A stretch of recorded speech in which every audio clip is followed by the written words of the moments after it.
Laws of motion.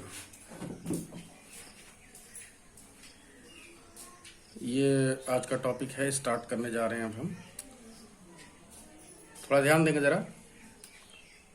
इसमें जो कुछ टर्म्स है जो आप लोगों को समझना चाहिए। तो पहला टर्म है इसमें मोमेंटम। एक्चुअली मोमेंटम दो टाइप का है, एक लीनियर मोमेंटम और एक है एंगुलर मोमेंटम। तो यहाँ पर जो हम पढ़ाने जा रहे हैं आपको वो लीनियर मोमेंटम बताने जा रहे हैं। ठीक है। लीनियर मोमेंटम का मतलब ये है कि अगर ये कोई बॉडी है जिसका मास है स्मॉल m और ये v वेलोसिटी से चल रही है, तो मास और वेलोसिटी का जो प्रोडक्ट है उसी को हम बोलते हैं linear momentum. That is p is equal to mass into velocity. Velocity एक वेक्टर क्वांटिटी है जिसको मैंने एक स्केलर से मल्टीप्लाई किया है, तो रिजल्टेंट भी हमारे पास एक वेक्टर ही आ रहा है जिसकी डायरेक्शन सेम वही होगी जो वेलोसिटी की है। यानी कि अगर वेलोसिटी इधर की तरफ है तो इसका मतलब मोमेंटम भी इधर की तरफ ही एक्टिव है इस फिगर के अकॉर्डिंग। ठीक है। और अगर आप सिर्फ मैग्नीट्यूड इसका निकालने में इंटरेस्टेड हो तो मतलब अगर डायरेक्शन को कंसीडर नहीं कर रहे हो अगर आप, तो फिर सिंपली है जैसे 9th क्लास के बच्चों को बताया जाता है, P is equal to m into v. Right. जो एसआई यूनिट है इसकी वो समझ ही गए होंगे आप लोग। इसकी जो एसआई यूनिट है वो है केजी और इसकी जो एसआई यूनिट है वो मीटर पर सेकंड है। तो ओवरऑल जो लीनियर मोमेंटम की जो एसआई यूनिट है वो केजी मीटर पर सेकंड आ गई है। ठीक है। अब जो इसका ग्राफ है वो किस तरह का आएगा, तो सबसे पहली बात तो ग्राफ हम किसी दो वेरिएबल्स के बीच में ही ड्रॉ करते हैं। राइट। यानी कि एक्स और वाई। तो इसमें क्या एक्स ले रहे हो और क्या वाई ले रहे हो, और जिसको भी आप एक्स वाई ले रहे हो उसके अलावा तीसरी चीज कांस्टेंट होनी चाहिए। जैसे अगर मास कांस्टेंट है, इफ मास इज कांस्टेंट, तो मास तो बचा क्या फिर आपके पास, एक बचा आपके पास ये मोमेंटम और ये बचा ये वेलोसिटी। तो इसका जो कर्व है जैसे P is equal to m into v. Right. तो मान लीजिए मैं इसको y एक्सिस पे ले रहा हूं और इसको कहां ले रहा हूं, x एक्सिस पर। ठीक। तो ये जो मास है ये अपने आप ही क्या बन गया, ये एक कांस्टेंट है जो कि किसको रिप्रेजेंट कर रहा है, स्लोप को। यानी y is equal to m x का ये कर्व आएगा। तो y is equal to m x का जो कर्व आ रहा है, जरा ध्यान देंगे, मैं इसको y एक्सिस पे ले रखा है मैंने और इसको मैंने ले रखा है x एक्सिस पर। तो जो ग्राफ इसका आएगा वो कैसा आएगा, वो ग्राफ इसका इस तरह से आ जाएगा, P is equal to m v, यानी कि स्ट्रेट लाइन आएगा और पासिंग थ्रू ओरिजिन। राइट। और इस टाइम पर जो इसका जो स्लोप है, ये जो स्लोप आपको दिखाई दे रहा है ये स्लोप, राइट ना। एक्चुअली दोनों का नोटेशन सेम ही होता है, स्लोप का और मास का दोनों का नोटेशन सेम है, इसलिए मैं यहाँ पे स्लोप लिख दे रहा हूँ। तो जो इसका स्लोप है ये, राइट, यानी कि इसका टेंजेंट, इसका जो टेंजेंट है वो किसको रिप्रेजेंट कर रहा है, बॉडी के मास को। किसको रिप्रेजेंट कर रहा है, बॉडी के मास को। तो अगर यही चीज अगर आप उल्टी ले लिए होते, मान लीजिए मोमेंटम इधर शो कर देते और वेलोसिटी को इधर शो कर देते, राइट, तो उस कंडीशन में मैं इसको जरा दोबारा से लिख दूं, v is equal to 1/m into p. तो ये हो जाएगा आपका y एक्सिस पे, देखिए जरा y एक्सिस पे है ये, और ये है आपका x एक्सिस पे मोमेंटम। राइट ना। Momentum in fact linear momentum. यहाँ अगर मैं मोमेंटम वर्ड बोल रहा हूं तो सिर्फ आपको लीनियर मोमेंटम ही समझना है उसे, मतलब उसको एंगुलर कंसीडर करने की जरूरत नहीं है। ठीक है। तो इसको मैंने ले लिया x एक्सिस पे। तो ये जो भी हिस्सा बचा है ये कांस्टेंट है ये, तो इस कांस्टेंट ये मतलब इसका स्लोप है, तो y is equal to m x का कर्व अब की बार भी आएगा, राइट ना। तो अब की बार जो इसका स्लोप है वो किसको रिप्रेजेंट कर रहा है, वो मास को रिप्रेजेंट नहीं कर रहा है, इनफैक्ट 1/, मास को रिप्रेजेंट कर रहा है। राइट। तो जो टेन थीटा है, ये जो थीटा है इसका, वैसे निकालने के इसके कई तरीके भी हैं, आप जानते हैं। अगर इस कर्व पे अगर आपको 2 पॉइंट पता हो तो y2 minus y1 upon x2 minus x1 के फॉर्मूले से, जैसा पहले बता चुका हूं मैं तुम्हें, वैसे ही सब करना है आपको। ठीक है। तो ये अब की बार किसको रिप्रेजेंट कर रहा है, 1/, मास को।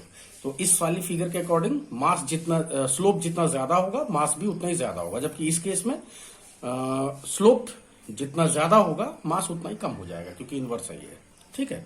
अच्छा, अगर मान लीजिए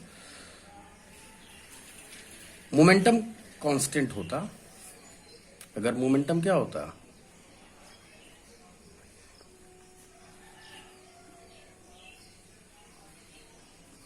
कांस्टेंट होता, ठीक है, momentum that is p constant होता, तो उस कंडीशन में p is equal to mv है ना ये, तो ये तो कांस्टेंट है, तो ये क्या है x एक्सिस पर, ये क्या है y एक्सिस पे ले लिया मैंने, तो ये आपका कांस्टेंट है। तो x y is equal to constant का जो कर्व होता है वो होता है रेक्टेंगुलर हाइपरबोला। ये हमेशा याद रखिएगा, क्योंकि इस तरह की इक्वेशन हमारे पास बहुत सारी आती हैं। ठीक है, तो जो रेक्टेंगुलर हाइपरबोला है वो कुछ इस टाइप का होता है, मैं यहां बना दे रहा हूं, ध्यान दीजिए, x axis x x dash y y dash. ठीक है, तो जो रेक्टेंगुलर हाइपरबोला है वो ऐसा आता है, यूं। समझ में आ गई बात? ये मतलब दोनों, ठीक, दोनों अलग अलग कर्व नहीं है, दोनों एक ही कर्व है। इसी यही है आपका x y, x into y is equal to constant का ये कर्व है। इसका नाम है rectangular hyperbola, rectangular hyperbola, H Y है, हाइपरबोला। ठीक है, तो अब कभी कभी क्या होता है कि कर्व बच्चे सही से नहीं बना पाते हैं, तो इसमें कोई दिक्कत वाली बात नहीं है। बस आप इस कर्व को किसी इस शेप से मिलता जुलता बना के आप बस लिख देना कि रेक्टेंगुलर हाइपरबोला बनाया, तो उसके पूरे फुल मार्क्स मिल जाते हैं। एक्चुअली स्ट्रेट लाइन बनाने में तो खैर कोई गलती होती नहीं, लेकिन बाकी जो कर्व है उनको बनाने में थोड़ा सा बच्चों का हाथ इधर उधर हिल सकता है। ठीक है, तो अब जरा ध्यान देंगे इसमें, अगर मोमेंटम कांस्टेंट है और ये मैं यहाँ पे कर्व बना रहा हूं, राइट, मैं इसमें से एक चीज को एक्स एक्सिस पे ले लिया है, जैसे मास को मैंने एक्स एक्सिस पे ले लिया और वेलोसिटी को कहां ले लिया है मैंने, वाई एक्सिस पे। तो x y is equal to constant, यानी कि अब की बार मोमेंटम कांस्टेंट ना, तो x y is equal to constant का जो कर्व आएगा वो ऐसे आ जाएगा। ठीक है, बात समझ में आ गई? ये हमें ये जीरो की तरफ टेंड करेगा, लेकिन जीरो होगा नहीं कभी भी। ये ऐसी इधर भी है, ये जीरो की तरफ टेंड करने की कोशिश करेगा, मतलब ये वाई एक्सिस पर टच करने की कोशिश करेगा, लेकिन कभी भी टच नहीं होगा इनफाइनाइटली कभी भी। ठीक है, तो यहां पे लिख दीजिएगा रेक्टेंगुलर हाइपरबोला, रेक्टेंगुलर हाइपरबोला। अब यहां पर मैं यहां पे बता दूं कि कर्व इधर की तरफ भी आना चाहिए, राइट ना, लेकिन इधर की तरफ तब आएगा, देखो इधर की तरफ मास की वैल्यू पॉजिटिव है, इधर की तरफ मास की वैल्यू नेगेटिव है, तो कर्व इधर की तरफ तब आएगा आपका, मतलब ये वाला पार्ट तब आएगा जब मास आपका नेगेटिव हो, और नेगेटिव मास होता नहीं है, तो इस वजह से कभी भी इधर का कर्व आएगा नहीं इसमें। समझ में आ गया आपको? ठीक है, तो अगर बॉडी मान लीजिए इस तरह से किसी कर्व्ड पाथ पे चल रही है, बॉडी अगर इस तरह से किसी कर्व्ड पाथ पे चल रही है ऐसे, ठीक है, तो इसके डिफरेंट डिफरेंट पॉइंट पर जो वेलोसिटी की डायरेक्शन होगी, बॉडी का मास m है, राइट, तो डिफरेंट डिफरेंट पार्ट पर जो वेलोसिटी की डायरेक्शन होगी वो क्या होगी, वो टेंजेंशियली होगी, जैसे कि पहले भी बताया जा चुका है। ये वेलोसिटी इधर, ये वेलोसिटी इधर, ये वेलोसिटी इधर। हो सकता है इन सबकी स्पीड सेम हो, यानी कि न्यूमेरिक वैल्यू इनकी सबकी सेम हो, ऐसा हो सकता है, ठीक है, लेकिन चूंकि डायरेक्शन अलग अलग है इसलिए वेलोसिटी सबकी सब ये अलग अलग होंगी, क्योंकि जो वेलोसिटी है वो एक वेक्टर क्वांटिटी है, और किसी भी वेक्टर क्वांटिटी को चेंज करने के लिए आपके पास तीन तरीके होते हैं, या तो उसका मैग्नीट्यूड बदल दो, या डायरेक्शन बदल दो, या दोनों चीज बदल दो। ठीक है, तो यहाँ पर हाल फिलहाल डायरेक्शन में तो जो चेंज है वो बिल्कुल डेफिनेटली दिख ही रहा है कि यहाँ डायरेक्शन में चेंज है ही। ठीक है, तो अब ये बताइए, अगर यहाँ पर वेलोसिटी की डायरेक्शन अगर ऐसे है, तो जिधर की तरफ वेलोसिटी एक्टिव है उधर की तरफ मोमेंटम भी एक्टिव है। इसका मतलब इस पॉइंट पर जो मोमेंटम की डायरेक्शन है P1 वो इधर की तरफ ही होगी, इस पॉइंट पर मोमेंटम की डायरेक्शन P2 वो इधर की तरफ ही होगी, मोमेंटम की डायरेक्शन यहाँ पर P3 वो भी इधर की तरफ ही होगी। तो चूंकि वेलोसिटीज अलग अलग है तो इस वजह से मोमेंटम भी सारे के सारे अलग अलग है, ये मतलब वैल्यूज इनकी अलग अलग है। ठीक है, तो इस तरह से है। अब जैसे कि मान लीजिए ये मान लीजिए मैं एक एग्जांपल लेता हूं कि मान लीजिए कोई बॉडी है और ये एक सर्कुलर पाथ पे ऐसे चल रही है ऐसे, ठीक है, और मैं इसमें 2 पॉइंट ले रहा हूँ, चलो 3 पॉइंट ले रहा हूँ। एक, इसकी स्पीड कांस्टेंट है, ध्यान रखिएगा, मतलब यहाँ पर जो वेलोसिटी है वो v1 है, यहाँ पर जो वेलोसिटी है वो v2 है, और यहाँ पर जो वेलोसिटी है वो है v3, राइट। अब ये डायमीटर के अलॉन्ग है ये, राइट ना। अच्छा, तो इस पॉइंट को मैं ए बोल रहा हूँ, इस पॉइंट को मैं बी बोल रहा हूँ, और इस पॉइंट को मैं सी बोल रहा हूँ। तो क्वेश्चन में जैसे मैंने पूछा आपसे कि ये बताइए कि v1 मतलब पॉइंट ए से पॉइंट बी, ध्यान रखिएगा ये इनकी जो मतलब जो वैल्यूज हैं वो सबकी सेम है, यानी कि स्पीड सबकी सेम है। v1, v2 और v3 सबका मैग्नीट्यूड मैंने इक्वल ले रखा है, ठीक है ना।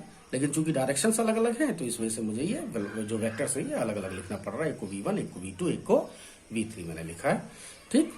तो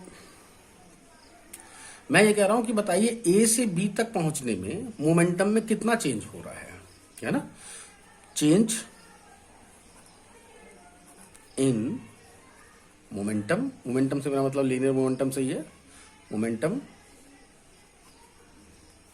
इन going from A to B.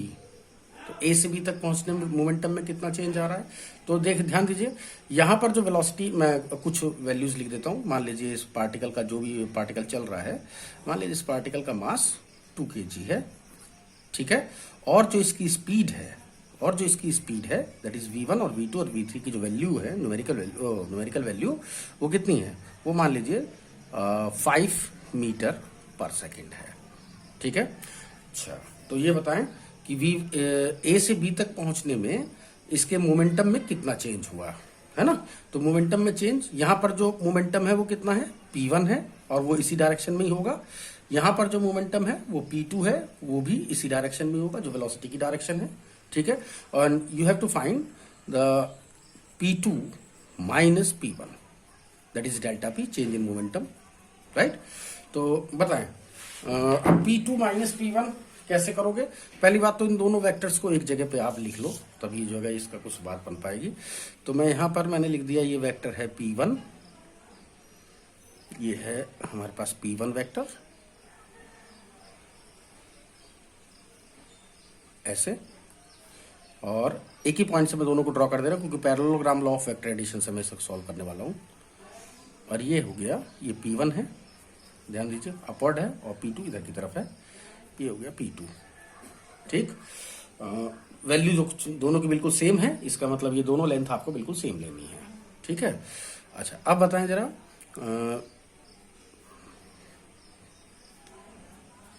p2 minus p1 का मतलब है, एक्चुअली आपको p2 में ऐड करना है माइनस p1 वेक्टर, राइट ना। तो ये p1 है अगर, तो माइनस p1 किधर होगा, जस्ट डाउनवर्ड, राइट ना। ये हो गया माइनस p1। अब इसको और इसको एडअप कर लीजिए, तो ये अपने आप ही डेल्टा p यानी कि p2 माइनस p1 ही आएगा।